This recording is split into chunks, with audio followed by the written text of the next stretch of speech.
திருத்தூதரான புனித தோமா திருவிழா. முதல் வாசகம். திருத்தூதர் பவுல் எபேசியருக்கு எழுதிய திருமுகத்திலிருந்து வாசகம். அதிகாரம் 2, வசனங்கள் 19 முதல் 22 வரை. சகோதரர் சகோதரிகளே, இனி நீங்கள் அந்நியர் அல்ல, வேற்று நாட்டினரும் அல்ல, இறை மக்கள் சமுதாயத்தின் உடன்குடிமக்கள், கடவுளின் குடும்பத்தை சார்ந்தவர்கள், திருத்தூதர்கள், இறைவாக்கினர்கள் ஆகியோர்களை அடித்தளமாகவும் கிறிஸ்து இயேசுவையே மூளைக்கல்லாகவும் கொண்டு அமைக்கப்பட்ட கட்டடமாய் இருக்கிறீர்கள். கிறிஸ்துவின் உறவில் கட்டடம் முழுவதும் இசைவாக பொருந்தி ஆண்டவருக்கென்று தூய கோவிலாக வளர்ச்சி பெறுகிறது. நீங்களும் அவரோடு இணைந்து தூய ஆவி வழியாக கடவுளின் உறைவிடமாக கட்டப்பட்டு வருகிறீர்கள். இது ஆண்டவர் வழங்கும் அருள்வாக்கு. இறைவா, உமக்கு நன்றி. பதிலுரை பாடல். பல்லவி. உலகெங்கும் சென்று படைப்பிற்கெல்லாம் நற்செய்தியை பறைசாற்றுங்கள். உலகெங்கும் சென்று படைப்பிற்கெல்லாம் நற்செய்தியை பறைசாற்றுங்கள்.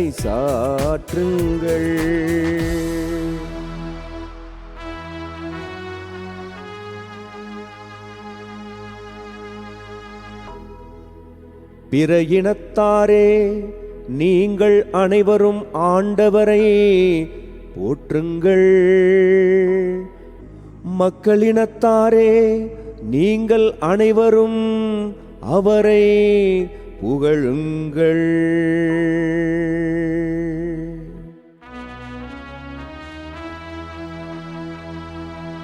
உலகெங்கும் சென்று படைப்பிற்கெல்லாம் நற்செய்தியை பறைசாற்றுங்கள்.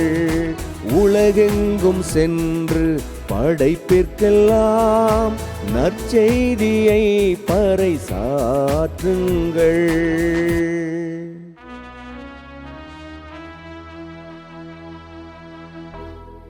ஏனெனில் ஆண்டவர் நமக்கு காட்டும் மாறாத அன்பு மிக பெரியது. அவரது உண்மை என்றென்றும் நிலைத்துள்ளது.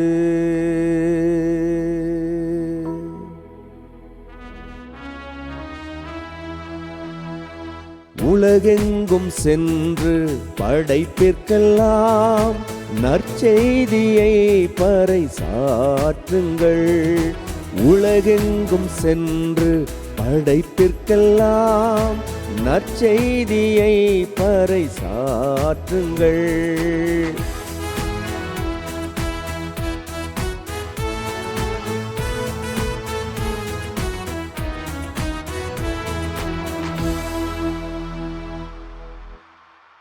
அல்லேலூயா, அல்லேலூயா. நீ என்னை கண்டதால் நம்பினாய், காணாமலே நம்புவோர் பேறு பெற்றோர். அல்லேலூயா. நற்செய்தி வாசகம். திருத்தூதர் யோவான் எழுதிய நற்செய்தியிலிருந்து வாசகம். அதிகாரம் 20, வசனங்கள் 24 முதல் 29 வரை. 12 ஒருவரான திதீம் என்னும் தோமா இயேசு வந்தபோது அவர்களோடு இல்லை. மற்ற சீடர்கள் அவரிடம், ஆண்டவரை கண்டோம் என்றார்கள். தோமா அவர்களிடம், அவருடைய கைகளில் ஆணிகளால் ஏற்பட்ட தழும்பை பார்த்து அதில் என் விரலை விட்டு அவர் விழாவில் என் கையை இட்டாலன்றி நான் நம்ப மாட்டேன் என்றார். 8 நாள்களுக்கு பின் அவருடைய சீடர்கள் மீண்டும் உள்ளே கூடியிருந்தார்கள். அன்று தோமாவும் அவர்களோடு இருந்தார். கதவுகள் பூட்டப்பட்டிருந்தும் இயேசு உள்ளே வந்து அவர்கள் நடுவில் நின்று, உங்களுக்கு அமைதி உரித்தாகுக என்று வாழ்த்தினார். பின்னர் அவர் தோமாவிடம், இதோ என் கைகள், இங்கே உன் விரலை இடு, உன் கையை நீட்டி என் விழாவில் இடு, ஐயம் தவிர்த்து நம்பிக்கை கொள் என்றார். தோமா அவரை பார்த்து, நீரே என் ஆண்டவர், நீரே என் கடவுள் என்றார். இயேசு அவரிடம், நீ என்னை கண்டதால் நம்பினாய், காணாமலே நம்புவோர் பேறு பெற்றோர் என்றார். இது கிறிஸ்து வழங்கும் நற்செய்தி. கிறிஸ்துவே உமக்கு புகழ். பிரியமானவர்களே, புனித தோமாவை சந்தேக தோமாவாகவே பார்த்து அவரை சந்தேகப்படுகின்ற எல்லோருக்குமே பாதுகாவலர் என்பது போல நாம் ஆக்கிவிட்டோம். இதன் காரணமாகவோ என்னவோ அவர் இந்தியாவிற்கு வந்த திருத்தூதராக இருந்த போதும் அவருக்கு கொடுக்கப்படும் முக்கியத்துவமும் அவருக்கு நேர்ந்தளிக்கப்பட்ட ஆலயங்களின் எண்ணிக்கையும் குறைவு. ஆனால் அவருடைய செயல்களையும் வாழ்வையும் இன்னொரு கண்ணோட்டத்தில் அணுகும் போது அவர் நம் வாழ்வுக்கு கற்றுத்தரும் பாடம் அலாதியானது. அவர் கற்றுத்தரும் பாடத்தை கீழ்கண்ட 2 வரிகளில் நாம் அடக்கிவிடலாம். ஒன்று, வாழ்வில் எது உண்மை என்பதை நாம் முழு மூச்சோடு தேட வேண்டும். இரண்டாவதாக, அந்த உண்மைக்கு சாட்சியாக நம்மையே கையளிக்க வேண்டும். இந்த 2 கருத்துக்களையும் ஒவ்வொன்றாக பார்க்கலாம். முதலாவதாக, உண்மைக்கான தேடல். இயேசுவின் உயிர்ப்பு என்பது வரலாற்றில் நடந்த ஒரு வித்தியாசமான நிகழ்வு. மற்ற சீடர்கள் அதை பற்றி சொன்னபோது அது உண்மைதானா என்ற தேடுதலில் தோமா ஈடுபடுகின்றார். அவருடைய கைகளில் ஆணிகளால் ஏற்பட்ட தழும்பை பார்த்து அதில் என் விரலை விட்டு அவர் விழாவில் என் கையை இட்டாலன்றி நான் நம்ப மாட்டேன் என்று அடம்பிடித்தார். இந்த தேடலே அவர் உயிர்ப்பின் நேரடி அனுபவத்தை பெறுவதற்கான காரணமாக இருந்தது. ஒருவேளை மற்ற சீடர்கள் சொன்னதை கேட்டு தோமா அப்படியே நம்பியிருந்தார் என்றால் அவருக்கு இந்த சிறப்பு அனுபவம் கிடைத்திருக்குமா என்பது கேள்விக்குறிதான். அன்பிற்குரியவர்களை, நம்முடைய வாழ்க்கையிலும் உண்மையை நோக்கிய நம் தேடலை ஆழப்படுத்திக் கொள்ள அழைக்கப்படுகின்றோம். காரணம், இந்த உண்மைதான் நமக்கு விடுதலை அளிக்கும். யோவான் 8:32. மகாத்மா காந்தியிடம் பொன்னை விட மேலானது எது என்ற கேள்வி கேட்கப்பட்ட போது அவர் கொஞ்சம் கூட யோசிக்காமல் உண்மை என்று பதில் தந்தாராம். புனித அபிலா தெரசம்மாள் அடிக்கடி தன் சகோதரிகளிடம் சொன்னது உண்மையின் வழியில் நடங்கள் என்பதாகும். அன்புக்குரியவர்களை, இந்த உண்மையை நாம் 3 விதங்களில் கண்டுகொள்ள முடியும் என்பதை விவிலியம் நமக்கு எடுத்துரைக்கிறது. முதலாவதாக, தூய ஆவியை பெறுகின்ற பொழுது நாம் வாழ்வின் முழு உண்மையை அறிந்து கொள்கிறோம். எனவேதான் இயேசு உண்மையை வெளிப்படுத்தக்கூடிய தூய ஆவியானவர் உங்கள் மீது வரும்போது அவர் முழு உண்மையை நோக்கி வழிநடத்துவார் என்கின்றார். யோவான் 16:13. இரண்டாவதாக, இயேசுவை அறிந்து கொள்ளும் போது, அவரை அனுபவிக்கும் போது நாம் உண்மையை அறிந்து கொள்கிறோம். உண்மை எடுத்துரைப்பதே என் பணி, இதற்காகவே நான் பிறந்தேன், இதற்காகவே உலகிற்கு வந்தேன், உண்மையை சார்ந்தவர் அனைவரும் என் குரலுக்கு செவிசாய்க்கின்றனர் என்று இயேசு பிலாத்திடம் எடுத்துரைத்தது குறிப்பிடத்தக்கது. யோவான் 18:37. மூன்றாவதாக, கடவுளின் வார்த்தையை தியானிக்கின்ற போது அதன் மதிப்பீடுகளின் அடிப்படையில் நம் வாழ்வை அமைத்துக் கொள்ளுகின்ற பொழுது நாம் உண்மையை கண்டுகொள்ள ஆரம்பிக்கின்றோம். என் வார்த்தைகளை நீங்கள் தொடர்ந்து கடைபிடித்து வந்தால் உண்மையில் என் சீடர்களாயிருப்பீர்கள், உண்மையை அறிந்தவர்களாயும் இருப்பீர்கள், உண்மை உங்களுக்கு விடுதலை அளிக்கும் என்கின்றார் இயேசு.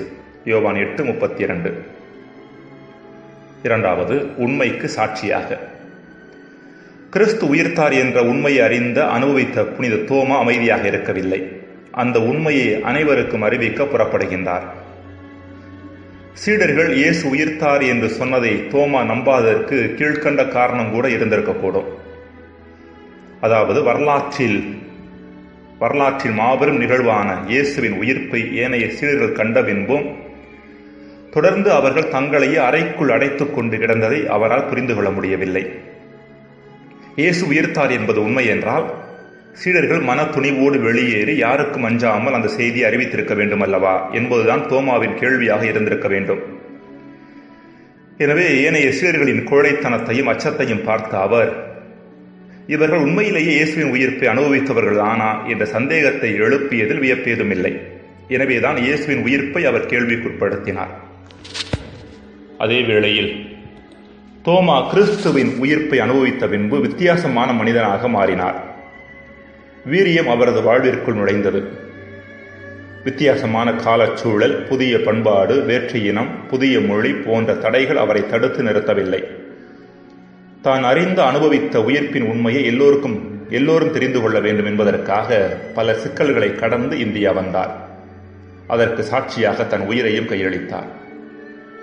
அன்புக்குரியவர்களே, நாம் உண்மை என்று எதை கொண்டிருக்கின்றோமோ, நம்புகின்றோமோ, அதற்கு சாட்சிகளாக வாழ்வதற்கான அழைப்பை இந்த தோமா நமக்கு முன் வைக்கின்றார். துரதிர்ஷ்டவசமாக நம்மில் பலரிடம் முழு உண்மைக்கான தேடல் இல்லை. அரைகுறை உண்மையை பிடித்துக் கொண்டிருக்கிறோம். முழு உண்மை என்ன என்பதை புரிந்து கொண்டாலும் அதற்கு சாட்சிகளாக வாழ்வதற்கு முன் வருவதும் கிடையாது. அவ்வாறு சாட்சியாக வாழ்வதன் காரணமாக சிக்கல்களும் பிரச்சனைகளும் எதிர்ப்புகளும் கேலி பேச்சுக்களும் வரும் என்று எண்ணி வாயை மூடி மௌனிகளாக இருந்து விடுகின்றோம். ஜெபம்.